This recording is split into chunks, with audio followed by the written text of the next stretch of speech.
What does it truly mean to live a good life? This is the question that haunted not only philosophers of the past but still echoes in our modern world, perhaps louder than ever. We are surrounded by more things, more noise, more choices, and yet, many of us feel emptier, more restless, more disconnected. Every day, our attention is pulled in 1,000 different directions. We scroll endlessly, buy compulsively, and chase goals that often do not belong to us. We confuse abundance with meaning, busyness with purpose, and comfort with happiness. And then, at night, we lie awake, sensing that something is missing. The ancient Stoics, living nearly 2,000 years ago, understood this paradox better than we might think. They lived in empires overflowing with wealth, political intrigue, distractions, and temptations. Yet their answer was strikingly simple: happiness is not found in the excess, but in the essential. The path to strength and serenity begins not with adding more, but with learning to need less. This is where minimalism enters, not as a trendy design aesthetic, not as an empty challenge to own fewer things, but as a deep philosophy of focusing only on what matters.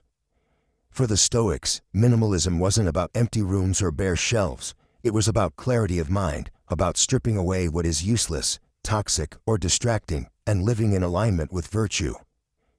Marcus Aurelius, the philosopher-emperor, wrote in his private journal, "Very little is needed to make a happy life. It is all within yourself, in your way of thinking." Now imagine carrying this wisdom into our daily lives. Imagine walking into a day where your mind isn't heavy with endless clutter, where your choices feel deliberate instead of chaotic, where you stop reacting to every distraction and begin to act with intention. That is the Stoic vision of minimalism, a life not defined by what you own or lack, but by what you cultivate inside yourself. But here is the challenge: in today's culture of overconsumption, how do we take back control? How do we move from noise to clarity, from restlessness to peace, from excess to essence? This is not about rejecting the modern world, nor about living in isolation. It is about practicing discipline, awareness, and strength, learning to let go of what weakens us and embrace only what makes us resilient, grateful, and fully alive. In this journey, we will uncover 15 timeless Stoic steps that can guide you toward a minimalist life centered on what truly matters. These steps are not rigid rules, but living practices, daily choices that rewire how you see the world and how you experience yourself within it. With each one, you'll be challenged to question, what in my life is truly essential? What burdens can I release? Where am I giving away my energy to things that do not serve me? This is not an easy journey. It requires courage to look honestly at your habits, your desires, even your fears. It requires saying no when the world pressures you to always say yes. It requires you to stand apart from the noise and claim your own clarity. But remember, the Stoics did not preach for the sake of theory. They lived this philosophy while facing wars, political betrayals, exile, and death. If they could remain centered amidst such storms, then surely we can apply their wisdom to our daily struggles. And perhaps the most important reminder is this: you are not starting from zero. Deep within, you already know that happiness is not hidden in possessions or endless approval. You felt it in those quiet moments, walking outside, hearing laughter with a friend, breathing deeply without your phone in hand. The Stoics simply help us remember what we already sense, that less noise means more clarity, less excess means more freedom, and less fear means more strength. So as we step into these 15 lessons, I invite you to listen closely, not only with your mind but with your heart. Ask yourself honestly, am I living in alignment with what matters most? Or am I giving away my life to things that will never satisfy me? If you've ever longed for a calmer mind, a lighter spirit, and a stronger sense of purpose, this path is for you. Stay with me, because what follows may not just change how you think about minimalism, but how you live every single day. Clarify what truly matters. Before you can simplify your life, you must know what you are simplifying it for. Minimalism without direction becomes just another empty performance, another trend that fades as quickly as it arrives. The Stoics remind us, the foundation of any meaningful life is clarity, knowing what you value, what you serve, and what you are willing to endure for. Seneca wrote, "When a man does not know what harbor he is making for, no wind is the right wind." Imagine drifting in a boat without destination. Every current pulls you in a new direction, every gust of wind distracts you, and you end up exhausted, far from where you hope to be. That, Seneca warns, is how most people live, chasing opportunities, distractions, and possessions without ever asking themselves what their true harbor is. So the first step to a minimalist life is not throwing away your belongings or renouncing modern pleasures. It is asking a deeper question: what really matters to me? Not to your friends, not to your parents, not to society shouting in your ears, but to you. And this question is uncomfortable because it forces you to confront truths you may have been avoiding. Do you live for approval? For wealth? For comfort? Or do you live for strength, for peace of mind, for growth, for connection with those you love? When you peel back the noise, what remains at the core of your being? Marcus Aurelius often reminded himself in his journal to separate what was essential from what was trivial. He would list out the things that seemed urgent but in truth carried no weight for the soul: gossip, vanity, possessions, fleeting pleasures. And then he would center himself on what was timeless: justice, courage, discipline, wisdom. These, he believed, were the only treasures worth protecting. Think about your own day. How much of it is spent on things that matter deeply to you, and how much is wasted on tasks, arguments, or worries that leave you empty? If you could cut out even half of the distractions, how much more focused, free, and alive would you feel? Here's a practice the Stoics would encourage. Sit down with a notebook and divide a page into 2 columns. On one side, write what you think society tells you is important: status, money, possessions, appearances. On the other side, write what you feel is important: inner peace, relationships, discipline, purpose. Then compare the 2 lists. Where are you giving away your energy to things you don't actually care about? Where are you living someone else's script instead of your own? The goal of this exercise is not to shame yourself, but to wake up. To see clearly where you are drifting without a harbor. Because until you choose your harbor, until you clarify what truly matters, every step toward minimalism will feel hollow. You might declutter your room, but your mind will remain heavy. You might cancel obligations, but your heart will still feel restless. True simplicity begins only when you anchor yourself in purpose. Let me ask you directly, if today were your last day, what would you regret not giving more of your time and energy to? Would it be the car you drive, the numbers in your bank account, or would it be the conversations you didn't have, the love you didn't express, the inner strength you didn't cultivate? Minimalism is not about less for the sake of less. It is about more of what truly matters. More focus, more courage, more freedom. But to have more of these, you must have the courage to define your own compass. Otherwise, life will continue to define it for you, and you will be pulled in 1,000 directions, never feeling whole. So pause. Take a breath. Ask yourself honestly, what is my harbor? What is worth suffering for, worth fighting for, worth living for? When you find your answer, you have taken the first and most powerful step towards Stoic minimalism. And remember, this isn't something you do once. It's a practice. Every day, you will be tempted to forget, to get lost again in the noise. Every day, the world will try to sell you new priorities. But every day, you can come back to your compass. You can remind yourself, this is what matters. The rest is noise. That clarity is the foundation. Without it, nothing else stands. With it, everything becomes possible. Redefine wealth as freedom, not possessions. When most people hear the word wealth, they instantly picture gold, money, houses, luxury cars, or success measured in external signs. Yet the Stoics turned this idea upside down. For them, true wealth was not the abundance of possessions, it was the absence of dependency on them.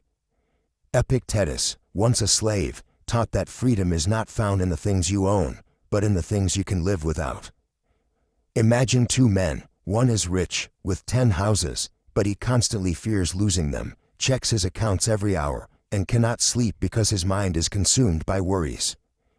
The other man owns little, yet his heart is light, his sleep is deep, and his joy comes from within. Which of them is truly wealthy? This question strikes at the heart of modern life. Society has trained us to equate wealth with accumulation. But the Stoics would ask, what is the use of owning many things, if those things also own you? Think about your own life. How much energy do you spend maintaining, upgrading, or protecting your possessions? The latest phone, the bigger apartment, the endless upgrades, do they bring lasting joy, or do they only shift the goalpost further away? Minimalism, in the Stoic sense, is not about rejecting comfort or living in poverty. It is about freedom. Marcus Aurelius reminded himself often, very little is needed to make a happy life. He did not mean we should avoid using good things when they are available. He meant we should not chain our happiness to them. If you can enjoy what you have but also remain unshaken if it is taken away, that is true freedom. Let me give you an image. Picture your life as a traveler's bag. If you stuff it with unnecessary items, every step becomes heavier, every journey more exhausting. You drag along things you don't even use, but you carry them because you fear you might need them someday. Now imagine removing the excess. Suddenly the bag is lighter, your movements freer, your pace faster. This is what redefining wealth does. It lightens the soul. Here's a practice. The next time you desire something, whether it's clothes, gadgets, or even recognition, pause and ask yourself, will this truly add freedom to my life, or will it take some away? Most of the time, possessions cost more than money. They cost attention, time, and peace of mind. And if something costs you your peace, is it truly worth the price? Seneca warned his students against being trapped by luxury. He saw men who were rich but restless, powerful but insecure. He believed that wealth without wisdom was like pouring water into a leaking jar. It never fills, no matter how much you add. By contrast, the wise person learns to be satisfied with less, not because he denies himself, but because he knows that sufficiency is richer than excess. So let me ask you, what do you currently call wealth? Is it the numbers in your account? The envy of your neighbors? Or is it the calm you feel when you realize you already have enough? Minimalism is not about living with nothing, it's about redefining what enough means for you. If you shift wealth from possessions to freedom, you unlock a strength that cannot be stolen. No market crash, no theft, no loss can take away your inner wealth. Because your treasure is not in things, it is in your mind, in your peace, in your discipline. And here's the paradox. Once you stop chasing wealth as possession, you begin to experience abundance in ways you never imagined. Every meal becomes richer when you're not comparing it to luxury. Every walk feels fuller when you're not craving escape. Every conversation becomes a treasure when you're not rushing towards something better. By needing less, you end up appreciating more. This is the second Stoic step, redefine wealth. Do not measure it in coins, measure it in freedom. Do not count your possessions, count your ability to live without them. Remember Epictetus's challenge, wealth consists not in having great possessions, but in having few wants. So ask yourself, honestly, what would I feel if everything I owned was taken away tomorrow? Would I collapse, or would I still stand? The answer will show you how wealthy you truly are. Learn to differentiate wants from needs. One of the greatest illusions in modern life is the confusion between what we want and what we actually need. The Stoics saw this as one of the main traps of the human mind. Our desires multiply endlessly, but our true needs remain few and simple. Think about it. How many times have you told yourself, I need this, when in reality it was only a passing desire? A new gadget, a luxury vacation, a trendy outfit, it feels urgent, as if your life cannot be complete without it. Yet a month later, that urgency fades, and you find yourself chasing something else. Seneca warned, it is not the man who has too little who is poor, but the one who hankers after more. Poverty, in the Stoic view, is not about lacking resources, but about an endless hunger that cannot be filled. The more you confuse wants with needs, the more restless and unsatisfied you become. Let's ground this with an example. Imagine a sailor preparing for a long voyage. He carefully selects what to bring: food, water, navigational tools, essentials that will keep him alive. Now imagine another sailor who insists on loading his ship with heavy furniture, paintings, and fragile luxuries. When the storm comes, which ship is more likely to survive? The one prepared with what was truly needed, or the one burdened by unnecessary weight? Life is that voyage. If you carry only what is necessary, you can endure storms with resilience. But if your ship is overloaded with wants disguised as needs, every wave threatens to sink you. The Stoics practiced exercises to sharpen this awareness. One was voluntary discomfort, choosing, for a time, to live with less. Marcus Aurelius would remind himself that kings and beggars alike share the same ultimate needs: food, shelter, water, air, and rest. Beyond that, most of what we chase is decoration. Here's a challenge for you. The next time you reach for your phone to shop online or fantasize about something you think you need, pause. Ask yourself, will my life truly collapse without this? Or am I simply trying to fill a momentary emptiness with a new possession? Often, you will find that your so-called need is simply a want dressed in urgency. Minimalism begins with clarity. If you can separate what is essential from what is merely desirable, you gain control. You no longer become a slave to marketing, trends, or social comparison. Instead, you stand firm, knowing that your happiness depends on very little. Consider food as an example. Our bodies require simple nourishment: grains, vegetables, water, perhaps modest portions of meat or fruit. But wants push us toward endless variety, exotic meals, and constant indulgence. There is nothing wrong with enjoying a fine meal, but the Stoic asks, do I require this to live well, or am I convincing myself that my joy depends on it? The danger lies not in enjoying good things, but in believing they are necessary. Epictetus compared this mindset to being a guest at a banquet. The wise guest enjoys what is offered but does not demand more, nor does he grieve if the platter passes by without serving him.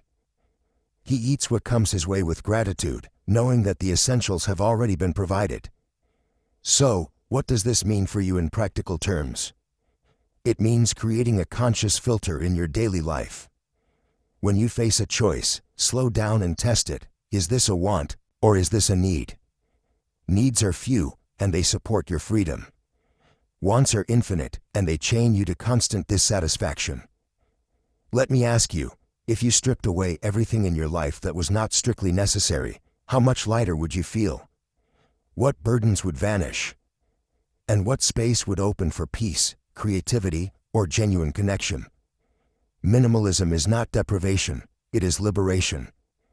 By cutting through the fog of endless wants, you rediscover the simplicity of life. Suddenly, gratitude becomes easier, because the few things you do have, shelter, food, companionship, breath, appear in their true value. This is the third Stoic step: train your mind to distinguish wants from needs. Once you master this, you step off the treadmill of endless desire. You stop confusing consumption with happiness. And you begin to build a life anchored in sufficiency, clarity, and strength. As Marcus Aurelius put it, if you seek tranquility, do less. Or rather, do what's essential. The same is true of possessions: own less, but own what is essential. So ask yourself right now, am I carrying too many wants disguised as needs? And if I let go of even one today, would I feel poorer or freer? Practice gratitude for simplicity. At the heart of Stoicism lies a truth that is both simple and transformative. Happiness does not come from adding more, but from appreciating what you already have. Gratitude was not just a feel-good idea for the Stoics, it was a deliberate discipline, a daily exercise that shaped how they experienced life. And when applied to minimalism, gratitude becomes the key that unlocks true contentment. Marcus Aurelius, Emperor of Rome, wrote in his Meditations, "Do not indulge in dreams of having what you have not, but reckon up the chief of the blessings you do possess, and then thankfully remember how you would crave for them if they were not yours. What a powerful reminder. The very things we take for granted today, our health, the warmth of our bed, the food on our table, would seem like treasures if we suddenly lost them. Minimalism is not just about subtraction, it's about shifting attention. When you let go of excess, you make room to see the beauty in the essentials. Imagine this: 2 people sit down to eat. One is served a modest meal of bread and soup, but he eats with deep gratitude, savoring every bite. The other is given a feast with many dishes, but his mind is restless, already thinking about what's missing, what could have been better. Who truly enjoys the meal more? The Stoics would say the grateful person lives wealthier than kings, while the ungrateful one starves in the midst of abundance. Gratitude also strengthens resilience. When life inevitably strips something away, status, possessions, or comfort, the grateful mind still sees what remains. Instead of despairing, it asks, what blessings do I still hold in my hands? What remains that others might long for? By training this perspective daily, you prepare yourself to face loss with dignity instead of collapse. Let's turn this into practice. Each morning, before rushing into your tasks, pause for a moment. Look around your room. Notice 3 things you often overlook but that make your life easier. It could be as simple as clean water, the roof over your head, or the ability to read and listen to ideas. Then, ask yourself, what would life look like without this? How much harder would things be? Suddenly, gratitude rises naturally. Seneca reminded his students, "He is a wise man who does not grieve for the things which he has not, but rejoices for those which he has." This is more than a slogan, it is a shield against envy and dissatisfaction. In a world constantly shouting that you don't have enough, gratitude whispers back, "You already hold more than enough." Minimalism, then, becomes joyful rather than restrictive. Instead of feeling deprived because you own less, you feel rich because what you do have is cherished deeply. Gratitude transforms simplicity into abundance. Think of a child who receives a single toy and treasures it as if it were priceless. Contrast that with a child buried in a mountain of toys, yet constantly bored, craving more. Which of these children resembles your own approach to life today? And which do you want to be? When you stop to give thanks, even the most ordinary things become extraordinary. The Stoics were masters of this perception. A sip of water, a breath of air, the warmth of sunlight on the skin, all became sources of joy when viewed through gratitude. Epictetus once said, "He is a wise man who is content with what he has, whatever it is." Notice the word content, not resigned, but satisfied. Here's another exercise to test yourself. Tonight, before going to bed, list out what made your day livable. Not what was glamorous, not what was exciting, but what sustained you, your meals, your bed, the support of a friend, even the silence that allowed you to think. When you do this, you will notice how much your life is already overflowing with what matters. Now, let me ask you directly, if you lost everything that is not essential, could you still find peace in what remains? Could you train your mind to give thanks, even for the smallest blessings?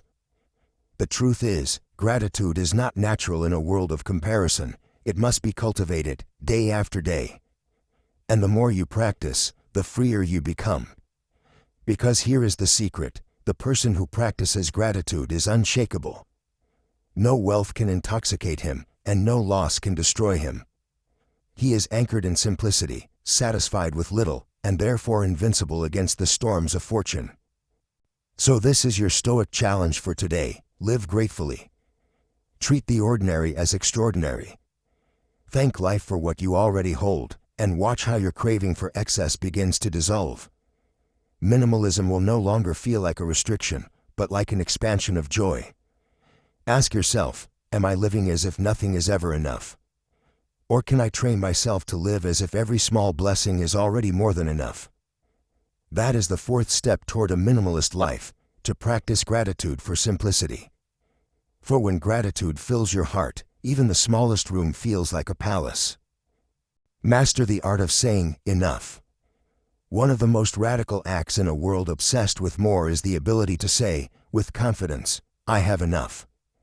The Stoics recognized long ago that the endless pursuit of more is the very chain that enslaves us.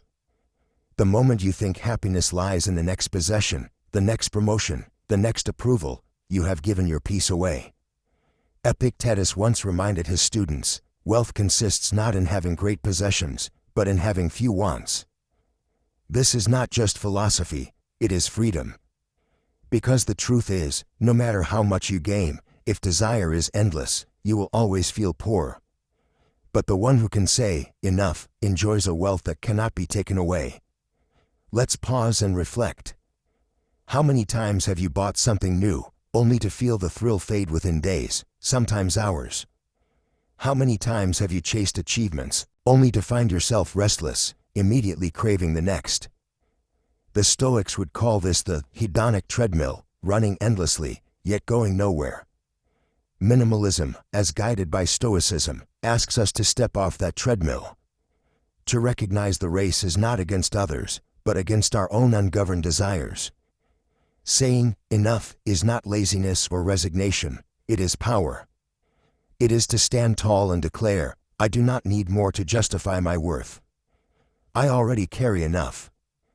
Marcus Aurelius, Emperor of Rome, surrounded by luxury, power, and endless temptation, still wrote to himself, very little is needed to make a happy life. It is all within yourself, in your way of thinking. Imagine that. The ruler of the most powerful empire in history, with access to everything, insisted that happiness was internal, not external. If he could practice enough, surrounded by palaces, how much more can we, surrounded by far fewer temptations? Here's a simple but powerful exercise. The next time you feel the urge to buy or acquire something, pause and ask yourself, do I really need this, or am I simply chasing a fleeting feeling? Will this add true value to my life, or will it collect dust in a week? If the answer is that it won't matter in a month, then your inner voice is telling you, you already have enough. But let's go deeper. Saying enough is not only about possessions. It's also about ambition, about recognition, even about relationships. Think about how much time people waste craving constant validation, more likes, more compliments, more applause. The Stoics would laugh at this chase.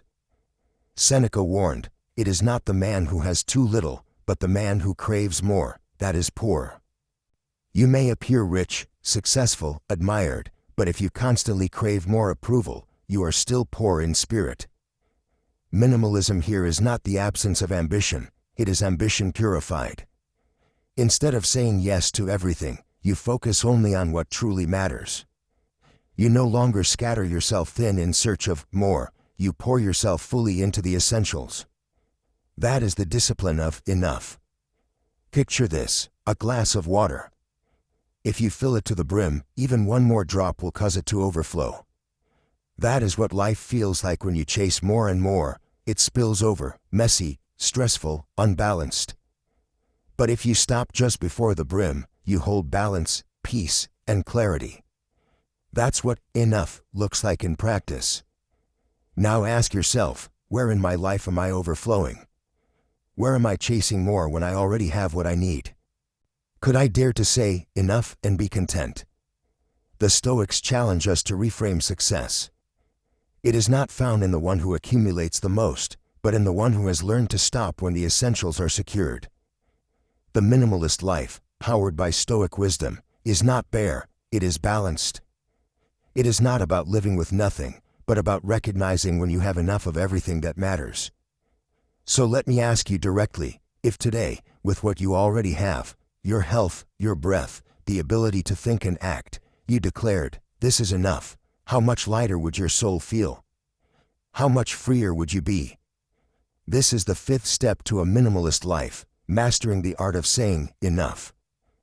For when you can say that single word with conviction, you are richer than any emperor, freer than any conqueror, and more content than those endlessly chasing what they will never catch. Choose quality over quantity. The Stoics believed that life is not about how much we collect, but about the depth of what we keep. Seneca once wrote, "It is not the man who has too little, but the man who craves more, that is poor. But he also warned against drowning in abundance, because when we try to hold everything, we end up holding nothing well. Think about the difference between a life filled with countless shallow possessions, shallow connections, shallow distractions, and a life grounded in a few things of depth and meaning. Which of these two do you think brings more peace? Which allows the soul to breathe? Minimalism, viewed through Stoic wisdom, is not about rejecting life's beauty. It is about carefully choosing which beauty you allow to remain. One deep friendship is worth more than 1,000 hollow acquaintances. One book that truly shapes your thinking outweighs 100 books skimmed and forgotten. One habit of disciplined practice daily holds more power than dozens of half-hearted resolutions that never last. We live in an age of quantity. Endless content, endless possessions, endless options. And yet, many feel emptier than ever. Why? Because the mind cannot hold meaning when it is stretched across too many things. The Stoics remind us, it is depth, not width, that creates fulfillment. Marcus Aurelius advised himself, do not waste what remains of your life in speculating about your neighbors. Instead, be simple, good, pure, serious, free, and unaffected. Notice his emphasis, simplicity, purity, seriousness. He did not say, gather more, but become more. That is the essence of quality over quantity. Ask yourself, how many clothes in your closet do you actually wear? How many apps on your phone do you actually use? How many conversations in your week actually feed your soul instead of draining it? Most of us carry excess that adds no real value. And yet we cling to it, afraid of losing something. But in truth, what we lose when we hold too much is clarity. Let me give you a simple metaphor. Imagine you are holding 10 small stones in your hand. Your grip is full, but each stone is ordinary. Now imagine dropping 9 of them and keeping only one, but this one is a diamond. That is the difference between a life of quantity and a life of quality. Which hand would you rather carry? But here is the challenge. Our culture trains us to believe more is always better. More friends, more goals, more possessions, more achievements. So when you choose quality, it feels at first like loss. It feels strange to say, I only need this handful of things, but I will give myself fully to them. The Stoics encourage us to embrace that discomfort. Because what begins as loss soon transforms into freedom. Seneca also warned about scattering oneself. To be everywhere is to be nowhere. If you give yourself to too many things, you end up belonging to none. But if you narrow your focus, you can belong fully, deeply, authentically. That is what makes life rich. So here's a question for you. If you could only keep 3 things that bring true quality to your life, habits, relationships, or possessions, what would they be? And if you let go of the rest, would your life actually lose meaning, or would it finally gain it? Quality over quantity is not just about objects, it is about time. A single focused hour of writing, working, or reflecting will always outweigh 5 distracted hours scattered across endless interruptions. A single honest moment of connection with someone you love will always be greater than countless shallow exchanges. The Stoics knew this. That is why they trained themselves to be present, disciplined, and intentional. Minimalism, in this Stoic sense, is not deprivation. It is elevation. It elevates the things that truly matter by refusing to bury them under what does not. It is the courage to look at the buffet of modern life and say, I will take only what nourishes me. Now imagine living that way. Imagine waking each morning not overwhelmed by clutter, not lost in endless tasks, not drowning in noise, but focused, calm, and centered. Imagine looking around and seeing only what truly serves your growth, your values, and your peace. That is the gift of choosing quality over quantity. So I ask you, are you brave enough to put down the many in order to hold the few? Are you ready to trade shallow abundance for deep fulfillment? This is the 6th Stoic step to a minimalist life, to choose quality over quantity, in what you own, in what you do, and in who you allow close to your heart. Simplify your daily choices. The Stoics often reminded themselves that much of our suffering does not come from the world itself, but from the weight of endless decisions. Have you noticed how exhausting it is to choose constantly? What to wear, what to eat, which task to begin, how to respond to every message, every notification, every distraction. Decision fatigue is real.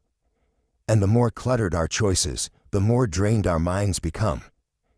Minimalism, through Stoic eyes, is not just about owning less, it is about simplifying choices so that the mind is free for what truly matters. Epictetus said, "Freedom is the only worthy goal in life." It is won by disregarding things that lie beyond our control. One way to live freer is to reduce the small, repetitive choices that steal our energy. Think of great thinkers, leaders, and creators who simplified their daily routines. Many wore the same type of clothing every day. Why? Because they understood that willpower is finite. By saving their energy on small decisions, they could invest it into the great ones. The Stoics practiced the same discipline long before modern psychology confirmed it. Ask yourself, how many of your daily choices are actually distractions disguised as importance? Do you need to scroll endlessly through menus to decide what to eat? Do you need to waste precious minutes each morning deciding what shirt to wear? Do you need to open your phone 10 times an hour to check notifications that rarely add value? By simplifying choices, you reclaim energy. And with reclaimed energy, you can direct yourself toward what aligns with your values. Imagine structuring your day so that small routines are automatic, leaving your focus sharp for what truly matters. That is the Stoic way of minimalism. Marcus Aurelius, in his Meditations, wrote, "If you seek tranquility, do less."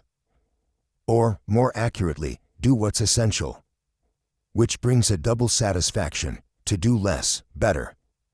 Notice the wisdom: fewer choices, greater focus. Simplicity creates strength. Think about the way you start your mornings. Is your mind already scattered before the day begins? Or do you rise with a rhythm that grounds you? By deciding in advance what time you wake, what you eat, what you wear, you free yourself from noise. Instead of drowning in micro-decisions, you step directly into purpose. Minimalism is often misunderstood as emptiness. But in reality, it is clarity. When you reduce your choices, you reduce confusion. And when you reduce confusion, you allow your energy to pour into the things that truly change your life. Let me give you a picture. Imagine standing in front of a closet stuffed with 50 shirts, none of which truly inspire you. You stand, paralyzed, wasting time. Now imagine having 5 shirts you genuinely like, each simple, each comfortable, each ready. Which gives you more freedom? Which gives you more peace? The Stoics teach us that freedom is not in multiplying choices, it is in mastering them. True freedom is choosing once and then living fully in that choice. That is why simplifying is a Stoic practice. Now, let's apply this beyond clothing and food. Think about how many projects you juggle at once. How many commitments you say yes to, leaving yourself drained and scattered. Would your life become stronger if you chose fewer but gave yourself to them fully? Seneca warned us, "He who is everywhere is nowhere." If your energy is divided across too many choices, you are present in none. But if you simplify, if you deliberately narrow your focus, you gain power. So here's the challenge: write down the 10 choices you make most often every day. Then ask, which of these could be simplified? Which could be automated? Which could be eliminated altogether? That exercise alone might save you hours each week, and more importantly, preserve your peace. Because in the end, minimalism is not about deprivation. It is about freedom. It is about making space for depth by cutting away what drains us. By simplifying your daily choices, you open the door to a life where your mind is not cluttered with triviality but sharpened by clarity. So let me ask you directly, are your daily choices building your peace, or are they quietly stealing it? And if they are stealing it, what will you cut away, starting today? This is the 7th Stoic step to a minimalist life: to simplify your daily choices so that your energy serves your soul, not your clutter. Detach from status and comparison. One of the greatest thieves of peace is comparison. We measure ourselves against others, against their possessions, their achievements, their popularity, and in doing so, we abandon our own path. The Stoics saw this clearly. They knew that true strength is not found in what others think of you, but in the mastery of your own mind. Marcus Aurelius, who was emperor of Rome, the most powerful man of his time, wrote in his Meditations, "It never ceases to amaze me, we all love ourselves more than other people, but care more about their opinion than our own." Think about that. The man who ruled the known world, who commanded armies and nations, admitted that the desire for approval is one of the strongest chains we must break. Minimalism is not only about physical possessions. It is also about freeing yourself from the endless pursuit of status. Because the hunger for status is a form of clutter, emotional clutter. It fills your mind with constant anxiety. You wonder, am I enough? Do I look successful enough? Do people respect me? And in that obsession, you lose the joy of simply living. Seneca reminded us, it is not the man who has too little, but the man who craves more, that is poor. And craving does not always mean craving money or objects. It often means craving recognition, craving status, craving validation. When you free yourself from that craving, you become truly rich, because your wealth no longer depends on the shifting opinions of others. Let me ask you, how much of your life energy is spent trying to impress people who barely notice you? How many decisions have you made, not because they were right for you, but because they made you look good in the eyes of others? Imagine reclaiming all of that wasted energy. Imagine investing it instead into growth, into peace, into relationships that actually nourish your soul. The Stoic way of minimalism is not about withdrawing from society, it is about refusing to be enslaved by it. You can still work, still build, still contribute. But you do it for the sake of virtue, not applause. You act because it is right, not because it looks impressive. And that small shift changes everything. Think of how many people drown in debt, stress, and emptiness because they chased the appearance of success. They wanted the bigger house, the flashier car, the expensive vacations, all to show others they were winning at life. But deep inside, they were restless, anxious, unfulfilled. The Stoics would call this slavery to status. Now, picture a different life. You live within your means, you make choices not for display but for peace. You find joy in being rather than appearing. You are not constantly scrolling to compare, not constantly competing for attention. Instead, you stand firm in your values, anchored in your own measure of worth. That is real freedom. Marcus Aurelius often reminded himself that fame is fleeting. The people who praise you today will forget you tomorrow. The world itself will forget almost everything within a few generations. So why waste your life chasing what will vanish? He wrote, "All of us are creatures of a day. Remember this, soon you will be nobody and nowhere, nor will anything you now see exist. If even emperors vanish into dust, why tie our peace to applause?" Minimalism, at its core, teaches us to strip away what does not serve us. And the need for constant recognition is one of those illusions that never serves us. The moment you stop needing to impress, you begin to live. Let's make this practical. Try this. For 1 week, notice when you feel the urge to compare yourself. Notice when you think, should have what they have. I should be further ahead. I should look more successful. Write it down. Observe it without judgment. And then remind yourself, that is not my path. My path is to live with virtue, not comparison. This is not easy. Our world runs on status. Social media amplifies it, creating a constant scoreboard of likes, followers, and attention. But here lies your opportunity. By stepping away, by refusing to play that endless game, you gain back what others lose, serenity. The Stoics would ask you, if you were the last human alive, whose opinion would you chase? If all applause vanished, whose voice would matter? The only answer that remains is your own conscience. That is the voice you must align with. That is the only approval worth having. So here is the 8th Stoic step toward a minimalist life. Free yourself from the clutter of comparison and status. Detach from the opinions of others and anchor yourself in virtue. Because when you no longer chase applause, you discover a deeper kind of freedom, the freedom to simply live, unshaken and unashamed, focused on what truly matters. Choose relationships over possessions.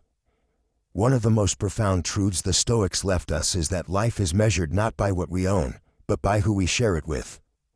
In the pursuit of minimalism, people often focus on decluttering closets and simplifying spaces. But Seneca reminds us of a deeper priority: associate with people who are likely to improve you. In other words, your greatest wealth lies not in possessions, but in the quality of your relationships. Think for a moment, when you reflect on your happiest memories, do they revolve around objects or people? Was it the car you drove, or the laughter you shared on a long road trip? Was it the brand of chair in your living room, or the evening spent talking with a loved one while sitting there? Things fade. Objects break. Even money loses value. But relationships, true, meaningful connections, leave echoes that last far beyond the moment. Marcus Aurelius wrote that humans were made for each other, like hands or feet. We are designed for cooperation, compassion, and shared purpose. Yet in modern life, we often reverse the equation. We sacrifice people for possessions.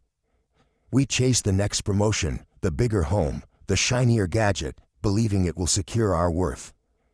Meanwhile, we ignore a friend's call, rush past our family, or disconnect from community. This is the tragedy of misplaced value. Minimalism teaches us to ask, what matters most? And the Stoic answer is clear: virtue and connection. To live simply is to live with clarity about what deserves your time and heart. Epictetus said, wealth consists not in having great possessions, but in having few wants. That truth applies to relationships as well. You do not need hundreds of acquaintances. You need a handful of loyal, kind, uplifting souls who help you grow in strength and character. Ask yourself, who in your life brings you peace? Who inspires you to be better? And equally important, who drains your spirit, fills you with anxiety, or pushes you away from virtue? A minimalist life does not only declutter things, it declutters toxic connections. Choosing relationships over possessions also means choosing quality over quantity, depth over surface, authenticity over appearances. Here's a practice you can try. Instead of buying something new when you feel empty, call someone you love. Write a letter. Visit a friend. Sit with a family member without your phone. Share a meal. These acts will give you a sense of fullness that no object could ever provide. It is not consumption, but connection, that nourishes the soul. Now imagine this: you reach the end of your life. Around your bed are not your clothes, your gadgets, or your bank statements.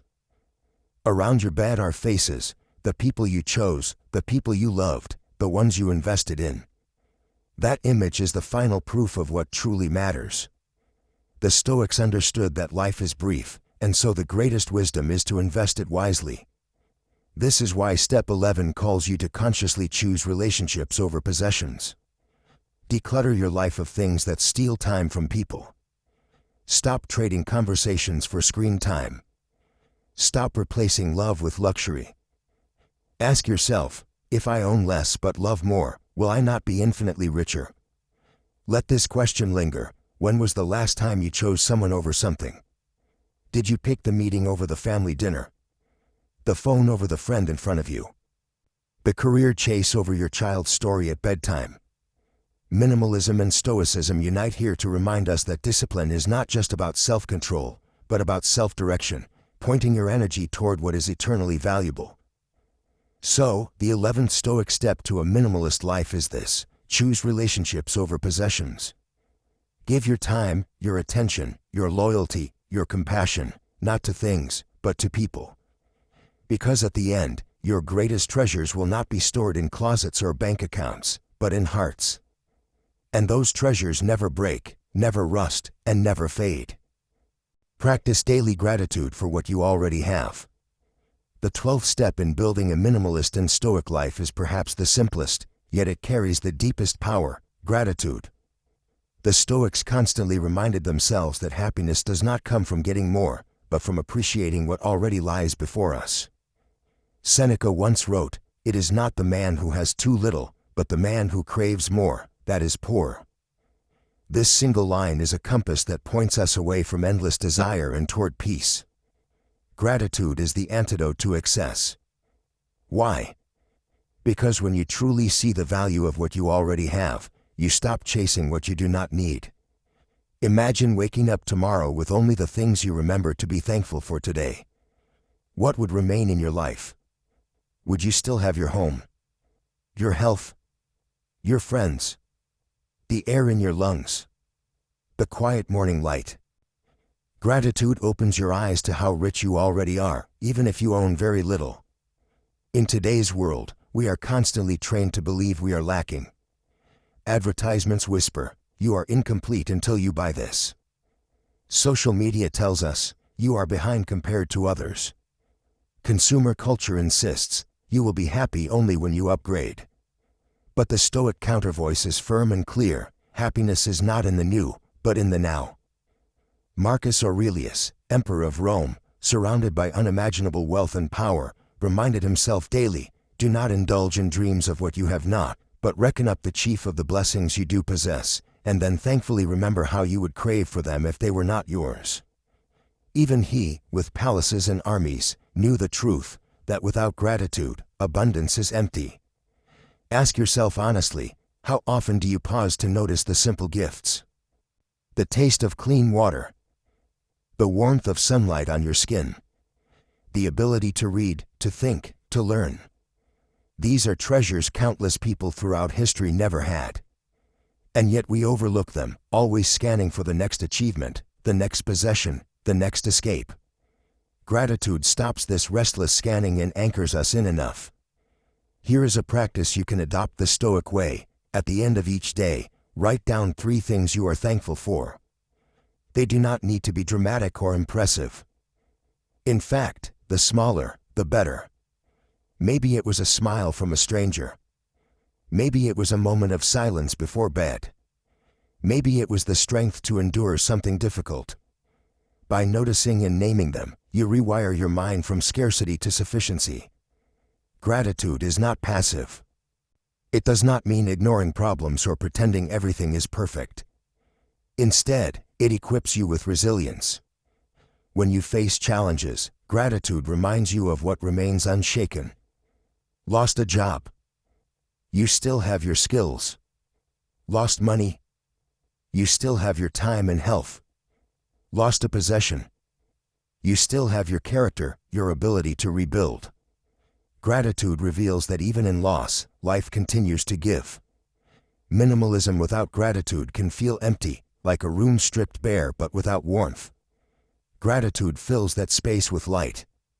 It transforms less into more. When you are grateful, simplicity is no longer sacrifice, it is liberation. You no longer mourn what you lack, because you recognize how much you already hold. Let me ask you, what if you woke up tomorrow and found that nothing had changed in your life? Not a single thing improved, not a single possession added, not a single circumstance altered. Could you still find joy in the day? Could you look around and say, "This is enough"? The Stoics would tell us, yes, and more than enough. Because life itself, breath itself, is already a miracle. So, step 12 is this: practice daily gratitude for what you already have. Each morning and evening, remind yourself that wealth is not measured by accumulation, but by appreciation. If you can master this, then no loss will break you, no change will unsettle you, and no craving will enslave you. Gratitude makes you free. And here is the paradox: the more grateful you are, the less you need. And the less you need, the richer you become. That is the essence of both Stoicism and minimalism: strength through simplicity, joy through gratitude. living the Stoic minimalist path every day. We have traveled together through Stoic steps, each one a small stone placed carefully on the path toward a life of simplicity, strength, and freedom. And now, as we reach the final step, it is time to weave them into one clear picture. The Stoics taught us that philosophy is not theory, it is practice. Reading, reflecting, even nodding in agreement is not enough. The question is, will you live this way tomorrow morning? Minimalism without philosophy can become an empty aesthetic. Stoicism without action can remain mere words. But when they come together, when you simplify your life and discipline your mind, the result is inner power no one can take away. Think about everything we have uncovered: detachment from possessions, the courage to face discomfort, the wisdom to separate what is in your control from what is not, the art of gratitude, and the constant training of your soul. These are not just lessons for monks or emperors. They are tools for you, right here, in the chaos of modern life. Pause for a moment and ask yourself, what truly matters to me? Not what society shouts at me. Not what advertisements try to sell me. Not what envy whispers in my ear. But what truly matters to me? Can you name it? Can you strip away the noise long enough to hear the answer? When you identify it, whether it is love, virtue, peace, creativity, family, growth, everything else falls into place. The clutter becomes easier to let go of. The distractions lose their grip.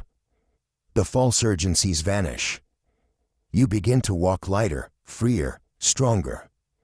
Marcus Aurelius reminded himself every morning, you could leave life right now. Let that determine what you do, say, and think. This is not a morbid thought, but a liberating one. If you knew your time was limited, would you spend it chasing the next shiny thing? Or would you invest it in what nourishes your soul? The truth is, you already have enough. Enough to live, enough to grow, enough to give. You don't need to wait for the perfect circumstances, the perfect bank account, the perfect house, the perfect body. The Stoic minimalist life begins not when you acquire, but when you release. It is the moment you say, this is enough. And I am enough. So, how do you carry these 15 steps forward? Start small. Choose one principle and live it today. Maybe you practice gratitude tonight. Maybe you say no to a needless purchase. Maybe you welcome discomfort instead of avoiding it. These small acts, repeated daily, carve the character of a Stoic minimalist. And as you live this way, you will notice something: you begin to change. You speak with more clarity. You act with more purpose. You carry yourself with quiet strength. People around you will sense it. They may not know the word Stoic, but they will see in you a rare kind of freedom. Now I leave you with a final reflection. If you had only one suitcase to carry the rest of your life, what would you pack inside? Not just objects, but habits, virtues, relationships, values. What would be worth carrying? What would you finally set down and walk away from? This is the essence of Stoic minimalism, carrying only what matters and leaving behind the rest. And before you go, if this journey resonated with you, stay with us. Subscribe to this channel, share your reflections in the comments, and let's continue building a community of modern Stoics who choose strength over weakness, clarity over clutter, and peace over chaos. Remember, less is not loss. Less is liberation. And when you embrace this path, you do not live with emptiness, you live with depth. You do not walk with burden, you walk with freedom. This is the Stoic way to a minimalist life. And it can be yours, starting today.